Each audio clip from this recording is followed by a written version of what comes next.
Jeudi 4 mars 2021, vous êtes sur Canal 3, c'est l'heure de votre journal de la mi-journée. Voici les titres de cette édition. Interpellation par la police républicaine de Rekiamadougou. L'information est au cœur des débats depuis hier. Le procureur spécial de la Criette expose les chefs d'accusation et les motifs de cette arrestation. Les détails dans un court instant. Retour sur les temps forts du 5e rallye de l'espoir. L'initiative est portée par la Fédération pour la paix universelle. À l'occasion, plus d'1 million de participants se sont réunis via un rassemblement virtuel. Aménagement d'une piste cyclable pour les motocyclistes sur le tronçon à Kassato-Glo, une façon d'assurer la sécurité des usagers de la route et de mettre fin aux multiples cas d'accidents enregistrés sur ce tronçon. Voilà pour le sommaire. Bienvenue. Merci de nous suivre. On commence avec cette séance de travail qui a eu lieu hier à la Sénat. Les partis politiques et les membres de la Commission électorale nationale autonome se sont à nouveau réunis pour échanger sur le spécimen du bulletin unique. Il était question de réexaminer la fiche provisoire établie pour lui donner éventuellement de nouvelles allures au goût des différents acteurs impliqués dans le processus électoral. Le compte-rendu de la rencontre est signé Ulrich Gaba. Voici l'image que présente le premier exemplaire du bulletin unique. Il est présenté aux candidats ou à leurs représentants afin qu'ensemble des observations soient portées pour que la Sénat puisse finaliser un bulletin unique accepté de toutes les parties. À tour de rôle, les observations sont faites sur la forme et sur le fond du spécimen. Nous voulons suggérer et fortement que nous puissions revoir la position en fait du bulletin unique. Pas la position des candidats, la position du bulletin unique, pour faciliter en fait le vote aux candidats, aux électeurs. Nous voulons souhaiter que les électeurs aient en face d'eux un tableau qui présente les candidats. Et donc, nous souhaiterons et nous suggérons fortement que nous puissions avoir un bulletin en forme paysage. Le fond blanc là, c'est le fond orange, après sur le logo.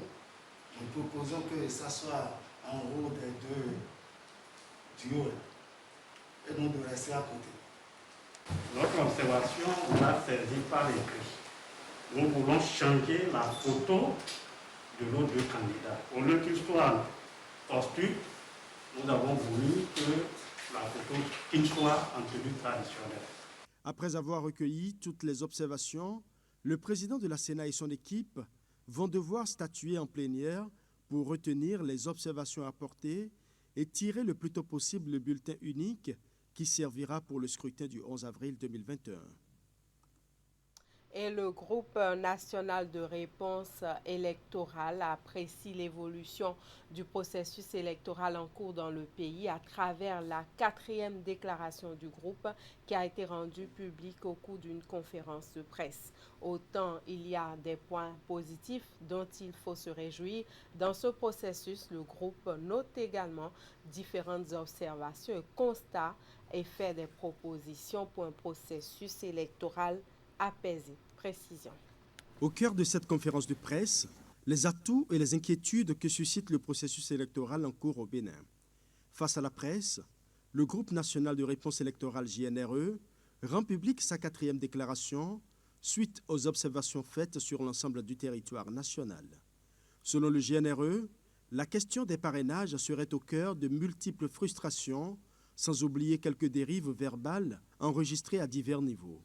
Les contradictions observées dans les modalités pratiques de mise en œuvre du parrainage, qui, selon la Sénat, est individuel et confidentiel, mais a subi la forte influence des partis politiques ayant des élus. Malgré les assurances du président de la République que tous les candidats qui le souhaiteraient auront leur parrainage, il a été constaté qu'un duo de candidats a obtenu 118 parrains, soit 74,21% du nombre total de parrainages disponibles, alors qu'il en fallait juste 10%, Malgré les appels au dialogue entre les différents acteurs, il est constaté des échanges par médias interposés avec un durcissement de position aussi bien par les acteurs politiques de la mouvance que de l'opposition, avec des menaces et de mises en garde inquiétantes. Certains acteurs d'associations ou d'organisations non gouvernementales tiennent des propos visant à soutenir des candidats ou à ternir l'image de certains candidats ou partis politiques en violation de l'article 58 du Code électoral. Dans l'esprit de promotion de la paix et de cohésion nationale, le GNRE formule quelques recommandations à l'endroit de toutes les parties prenantes à l'élection présidentielle. Il met un accent particulier sur le dialogue et la concertation. Une rencontre avec les partis politiques et les leaders d'opinion afin de trouver un consensus sur les points d'inquiétude mentionnés dans la présente déclaration. Au niveau des acteurs politiques, le GNRE recommande de toujours privilégier le dialogue, la concertation et les voies légales de recours à toute démarche susceptible d'entraîner la violence pour le règlement des conflits liés à la présidentielle de 2021. D'éviter les propos violents, sexistes, haineux et pouvant inciter à la violence. De la société civile, le GNRE de faire preuve d'impartialité et d'objectivité en évitant des propos visant à soutenir des candidats ou à ternir l'image de certains candidats ou partis politiques en violation de l'article 58 du Code électoral. Tout en invitant le chef de l'État à rester à l'écoute de son peuple, le groupe national de réponse électorale exhorte tous les acteurs à éviter les propos susceptibles d'encourager la frustration et la violence en cette période sensible où la démocratie béninoise doit être une fois encore éprouvée. Au titre des mesures normatives, fixation des conditions de déroulement de la campagne de commercialisation 2020-2021 des noix de cajou. La dite campagne est prévue pour se dérouler du 11 mars au 31 octobre 2021 sur la base d'un prix plancher d'achat des noix de cajou aux producteurs dont le montant est de 300 francs CFA le kilogramme. Les ministres qui en ont la charge sont instruits à l'effet de veiller à son bon déroulement et d'éviter les sorties frauduleuses de noix du territoire national. Au titre des autres mesures normatives, le Conseil a adopté les décrets relatifs à la modification du décret portant création, attribution, organisation et fonctionnement du Fonds national de développement agricole et la nomination des membres de son conseil d'administration. Au titre des communications, réaménagement des mesures préventives de lutte contre la COVID-19 dans le cadre du déroulement de la campagne pour l'élection présidentielle d'avril 2021. Le plan de riposte contre la pandémie adopté par notre pays allie les dispositions mises en œuvre pour en limiter la propagation, la prise en charge des cas positifs, de même que des mesures de résilience et de continuité des activités sociales, sportives, économiques et politiques. Tenant compte du contexte actuel de la pandémie qui affiche une hausse générale des cas, en particulier des cas graves et des décès, mais également de ce que l'élection présidentielle est un événement majeur dans la vie politique d'une nation, il y a lieu de réaménager les mesures préventives dans la perspective du déroulement de la campagne électorale. En effet, pour ce scrutin, la circonscription électorale est le territoire national et les candidats doivent, à l'évidence, s'employer à convaincre les électeurs dans tous les départements et communes. À cet effet, les regroupements de plus de 50 personnes sont exceptionnellement autorisés dans le strict respect des gestes barrières. Les candidats à la dite élection sont donc invités à faire respecter ces mesures sous leur responsabilité à l'occasion des rassemblements qu'ils organisent. Et vous venez de suivre le point de la rencontre hebdomadaire des ministres avec le chef de l'État, le point du Conseil des ministres qui s'est réuni comme chaque mercredi. Hier était donc présenté par le ministre porte-parole du gouvernement, Alain Orunla. Et je l'annonçais au début de ce journal, l'affaire fait grand bruit depuis hier sur la toile. Il s'agit, vous vous en doutez, de l'interpellation par la police républicaine de Rekia-Madougou. Ce matin, le procureur spécial de la Crayette est monté au créneau à propos. Il expose les chefs d'accusation et les motifs de cette arrestation. Je vous invite à le suivre. Le 3 mars 2021, vers 19h, Madame Rekia-Madougou a été interpellée par la police républicaine. L'intéressée avait été gravement mise en cause dans une procédure d'enquête ouverte le vendredi 26 février 2021 contre les nommés Ibrahim Mamatouré, colonel de l'ex-gendarmerie à la retraite, et Georges Saka. À l'étape actuelle, les faits ainsi qu'ils ressortent de la procédure d'enquête se présentent comme suit. Disqualifiée de la course à l'élection présidentielle d'avril 2021, Mme Rekia-Madougou et certains membres de sa formation politique ont, selon toute vraisemblance, formé le dessein de perturber le déroulement du prochain scrutin en perpétrant des actes de terreur de grande ampleur. Ainsi, le 24 février 2021 vers 22h30, Georges Saka, qui se trouve être l'un des plus proches collaborateurs de Mme Rekia-Madougou à Parakou, est entré en contact avec le colonel Ibrahim Mamatouré pour, dit-il, lui confier une mission importante et très sensible. Cette mission, prévue pour se dérouler en plusieurs étapes, devait commencer par le meurtre d'une autorité influente de la ville de Parakou sur un axe routier emprunté régulièrement par cette dernière. La mission devait ensuite se poursuivre par l'élimination d'une seconde autorité politique à l'occasion des obsèques de la première victime. Le but de ces manœuvres est de provoquer la terreur, le chaos et de parvenir ainsi à faire suspendre le processus électoral en cours. Le colonel Ibrahim Mamatouré accepte la mission. Les deux mises en cause définissent les modalités de la première opération avant de s'accorder sur son coût. La somme convenue est versée par Georges Saka au colonel Ibrahim Mamatouré dans la journée du vendredi 26 février 2021, un peu avant 11h.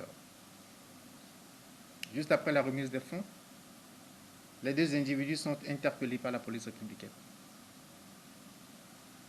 De l'aveu du colonel Mamatouré chargé de l'exécution de la mission, il ressort que cette somme a été envoyée par Mme Rekia-Madougou. C'est ce qui justifie l'interpellation de cette dernière dans la journée d'hier et dans le cadre de l'enquête en cours.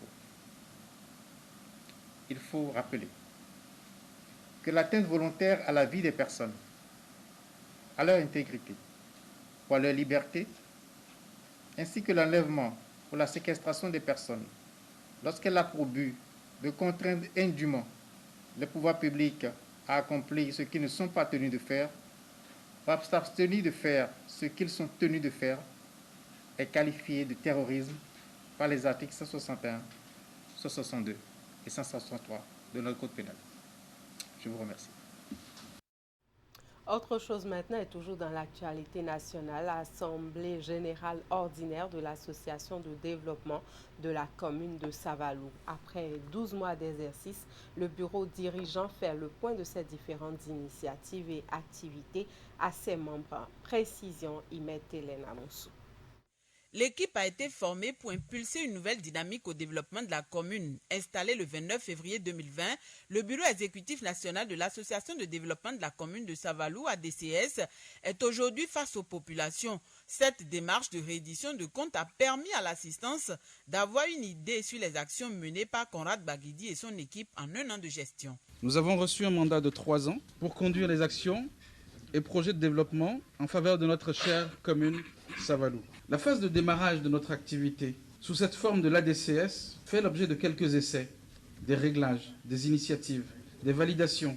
L'ADCS s'est fixé pour objectif de créer les conditions nécessaires à la Fédération des forces vives de la localité en vue de consolider les initiatives, entreprises et projets de décollage économique avec pour credo s'unir pour agir. L'association consacre en premier lieu l'humain à la base du développement et pour cette première année, l'équipe dirigeante s'est évertuée à une structuration de l'organisation. 3 activités d'envergure ont été aussi conduites. Je suis très content de ce qui se fait et nous pensons apporter notre pierre à l'édifice que constitue le développement de notre commune en participant activement à toute œuvre de développement. Tout ce qui est fait est bien fait et mérite d'être encouragé. On n'a jamais vu faire ce qui se fait en ce moment et pour moi c'est satisfaisant. Et je sais que des prouesses seront faites davantage. Et ma prière pour l'association, c'est que Dieu vous accorde la grâce de faire avancer la commune. Avec l'engagement plus la détermination de toutes les personnes de bonne volonté, l'an 2, voire 3 du mandat sera davantage consacré à des projets impactant la commune en matière d'éducation, de l'agriculture, le tourisme ainsi que sur le plan sanitaire. Les responsables annoncent approfondir les interventions mais également plus d'innovation. La DCS, en plus des dons de livres dans les collèges de notre commune, prévoit d'accompagner les séances de soutien scolaire. Je voudrais nous inviter à faire revivre le partenariat que nous avions accompagné avec l'ancien conseil communal pour que la ville de Pélussin soit un vrai partenaire avec Savalou. Nous avons également ouvert l'opportunité d'un partenariat entre la ville de Savalou et Krulé, et ça en tant que président de la DCS. Nous voulons faire de Savalou une escale touristique au cœur du Bénin. Mais on ne le fera pas sans vous. Nous n'allons écarter personne. L'agence du tourisme, Monsieur le Président, avec mon conseil communal, nous allons y réfléchir pour que nous puissions confier cette agence à la DCS. En tant que cadre, nous devons travailler pour briser toutes les barrières qui empêchent certains de se sentir pleinement savalois. Il est également question pour nous de saisir les opportunités qui se présentent à nous. La rencontre de ce samedi répond à une disposition statutaire. Elle est instaurée pour permettre aux membres de l'association de se remémorer les objectifs, revisiter les enjeux du moment et ceux à venir. Au regard des résultats obtenus cette année, l'équipe dirigeante de la DCS, loin de se verser dans une autosatisfaction, s'est plutôt engagée à rechercher les financements de même que des partenaires pour la mise en œuvre des projets envisagés. Conrad Baguidi et les siens sollicitent également le soutien et l'appui de tous les natifs du pays des chaînes de collines. Et les dirigeants mondiaux se joignent à un rassemblement virtuel. Plus d'1 million de participants prennent part au 5e rallye de l'espoir. L'initiative portée par la Fédération pour la paix universelle encourage et prône l'interdépendance de la prospérité mutuelle et des valeurs universelles pour relever des défis mondiaux qui s'imposent aux humains. Le rallye de l'espoir, tenu dans un contexte de la COVID-19, utilise les nouvelles technologies pour connecter plus d'1 million de personnes à travers le monde. Suivez. La 5e fois consécutive, les nouvelles technologies et médias conventionnels sont mises à contribution pour la réussite de l'événement dénommé Rallye de l'espoir. Avec plus d'1 million de participants du monde entier, le rallye parrainé par la Fédération pour la paix universelle apparaît désormais comme le plus grand rendez-vous virtuel mondial. D'une édition à l'autre, le protocole de la cérémonie n'a pas varié. Et c'est au Sud-Africain Radebe, président de la section Afrique de l'Association interconfessionnelle pour la paix et le développement, de coordonner le rituel interreligieux de l'eau. Invocation des chefs religieux représentant les principales religions du monde. Nous applaudissons et saluons le leadership de Mère Moon, la mère de la paix et fille unique, ainsi que de son défunt mari, le père Moon, pour leur vision et leur travail pendant de nombreuses décennies pour créer une seule famille cosmique sous Dieu. Le rallye de l'espoir met l'accent sur les valeurs universelles prônées pendant des décennies par la famille Moon. Elle enseigne en effet la philosophie de l'interdépendance, de la prospérité mutuelle et des valeurs universelles. Vision qui appelle les peuples du monde entier à vivre ensemble en coopération, en respectant la dignité et la valeur de chacun et en travaillant ensemble à un objectif commun, celui d'un monde unifié de paix. Et c'est aussi l'occasion pour les principaux orateurs de ce rassemblement mondial interreligieux et interracial de rappeler à l'attention des peuples et de leurs dirigeants les défis du moment.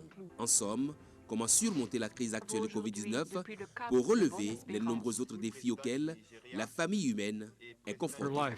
Je tiens particulièrement à remercier Dr Moon d'avoir accueilli cet événement important et d'avoir consacré sa vie fidèlement à la recherche de la paix. Dans un contexte aussi éprouvant, tant pour les gouvernants que pour leurs citoyens, le discours du docteur Agjahan Moon, cofondateur de la Fédération pour la paix universelle et auteur du mémoire récemment publié, Mother of Peace, se pose un message d'espoir particulier à l'humanité pour la réalisation d'un monde céleste unifié. Si la péninsule coréenne devient réunifiée et que toute la Corée devient un seul peuple, et que ce modèle se répand au niveau de l'Asie-Pacifique et se répand à travers le monde, nous pouvons devenir une force pour le bien qui va s'étendre à tous les continents et toutes les nations à travers le monde. Le rallye du 28 février a vécu. Les regards sont d'ores et déjà tournés vers d'autres assemblées qui, pour reprendre les termes de Dr Thomas Walsh, président de la Fédération pour la paix universelle, poseront à coup sûr une pierre angulaire pour la réalisation d'un monde de collaboration internationale et interreligieuse proactive au profit de tous les peuples. Et l'intégration des objectifs de développement durable au plan de développement communal fait l'objet d'un atelier de discussion d'une journée. C'est à l'occasion d'un atelier initié par l'Institut de recherche pour le développement et la Direction générale de coordination du suivi des objectifs de développement durable. C'était à la mairie de Cotonou. On en parle en détail avec Clément Achade et Moufid Saboura. Les partenaires au développement face aux élus et populations de la ville de Cotonou pour échanger sur les objectifs de développement durable ODD. Une initiative de l'Institut de recherche pour le développement et le ministère du Plan et du Développement qui vient passer en revue l'importance des ODD dans les politiques publiques et surtout leur internalisation dans les projets et programmes de la municipalité. Et pour cette journée d'échange et d'exposition, les participants sont entretenus sur le bilan des ODD et leur impact sur le développement socio-économique. Les ODD sont au cœur du développement mondial et au cœur des programmes de recherche de l'IRD. Cependant, nous avons réalisé que malgré leur importance, les objectifs du développement durable sont souvent mal connus et mal compris, parfois des décideurs et principalement du grand public, qui les considèrent comme des concepts artificiels et souvent déconnectés de la réalité, de la vie réelle. Mon souhait est donc évidemment qu'après après les présentations qui seront faites, vous réaliserez que les ODD sont présents et sont à prendre en compte à la fois dans votre vie professionnelle, des élus que vous êtes, ainsi que dans votre vie de citoyen. À cet atelier, le directeur général de la coordination et de suivi des ODD au Bénin et le représentant de l'IRD ont insisté sur la localisation des ODD à Cotonou, tout en mettant un accent particulier sur les cibles prioritaires. Et comme pour être concret, l'Institut de recherche pour le développement a présenté les panneaux de sensibilisation sur les objectifs de développement durable. L'implication de l'IRD et la Direction générale de la coordination et du suivi des ODD n'est donc pas anodine. Cela répond au principe sacro-saint qu'on ne saurait parler de développement sans la nécessaire question de la recherche et de la coopération décentralisée. La présente journée nous permettra de mieux appréhender les enjeux de développement en lien avec les 17 ODD. Au cours de cet atelier, nous aurons à échanger sur les moyens qui s'offrent à nous pour atteindre ces objectifs à l'horizon 2030. Votre active participation nous permettra de choisir les meilleurs leviers que nous devons actionner. Je voudrais rappeler qu'il s'agit d'une journée d'échange et d'exposition. À cet effet, l'IRD, à travers 22 panneaux, figures graphiques et photos exposées, nous permettra d'apprécier le rôle et l'influence de la recherche dans l'atteinte du développement durable. L'Institut de recherche pour le développement et ses partenaires ont promis multiplier de pareilles séances d'échange et d'exposition pour permettre une meilleure compréhension et les nouveaux enjeux des ODD au Bénin. Direction Porto Novo à présent, les cas d'accidents se sont multipliés dans la ville depuis l'ouverture des voies bitumées et bien dégagées. Le Centre national de sécurité routière a alors initié une séance de sensibilisation à l'endroit des membres du conseil municipal dans la perspective d'un partenariat municipalité de Porto Novo et CNSR pour prévenir les accidents. Précision. Une séance de sensibilisation du Centre national de sécurité routière à l'endroit du conseil municipal de la ville de Porto Novo. Constatant que Porto Novo a été aménagé, Aubin Adoukonou et son équipe ont voulu, à travers ces échanges, prévenir les risques routiers dans la ville en tablant sur un partenariat CNSR, municipalité de Porto Novo. Nous voulons avoir votre accompagnement pour infléchir la tendance ascendante de la courbe des accidents de la circulation. Ça, c'est l'élément véritablement de contexte. Pourquoi nous sommes autour de 700 tués par an dans notre pays et la moyenne rend compte de 17 tués en moyenne pour la municipalité de Porto Novo. Porto Novo requiert une attention particulière de notre part.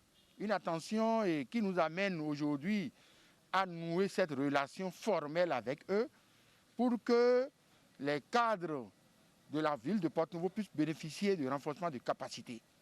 Il serait question également pour le Centre national de sécurité routière de voir avec eux comment est-ce qu'ils peuvent intervenir auprès des populations, déjà au niveau des villages et des quartiers de ville, afin que les comportements pour le respect du code de la route puissent être observés.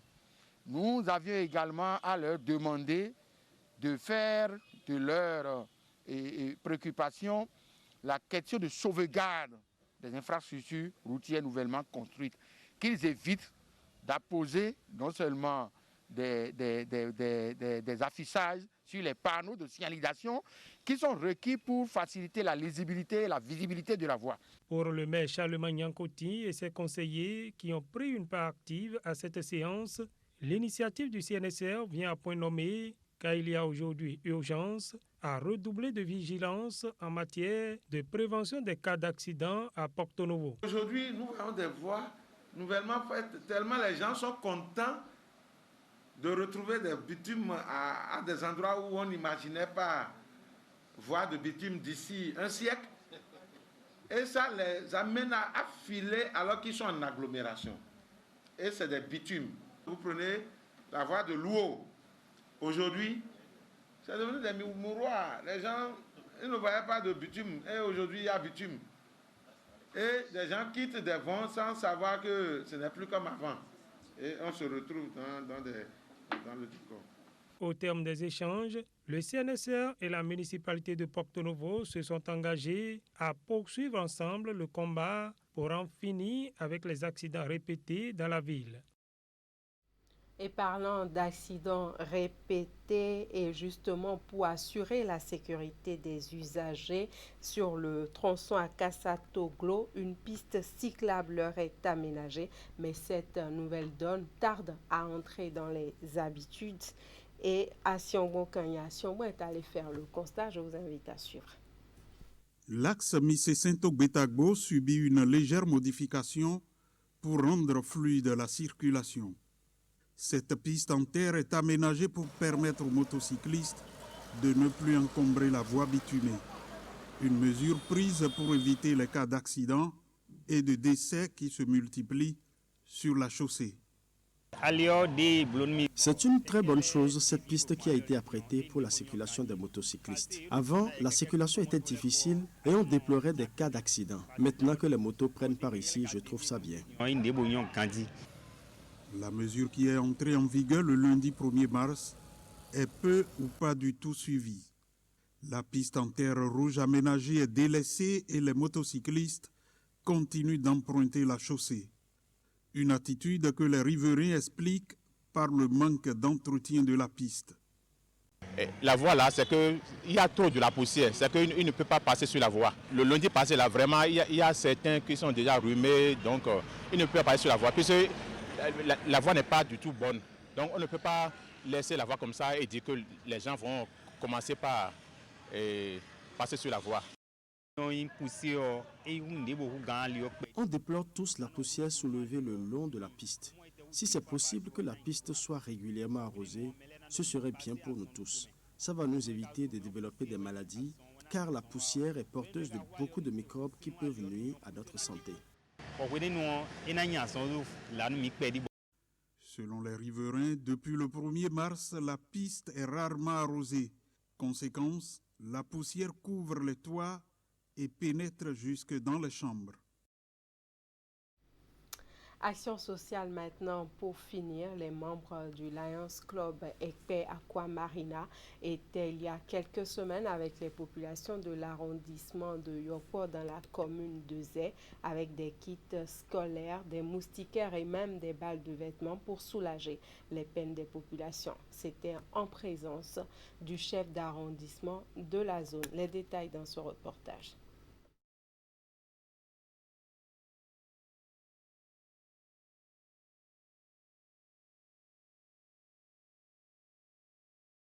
Et donc, je parlais de cette action sociale organisée par les amis du Lions, les membres du Lions Club Ekpe Aqua Marina. Vous aurez les détails dans nos prochaines éditions. C'est la fin de ce journal et toute l'équipe qui m'accompagne vous remercie pour votre attention et votre fidélité. À demain, 13h.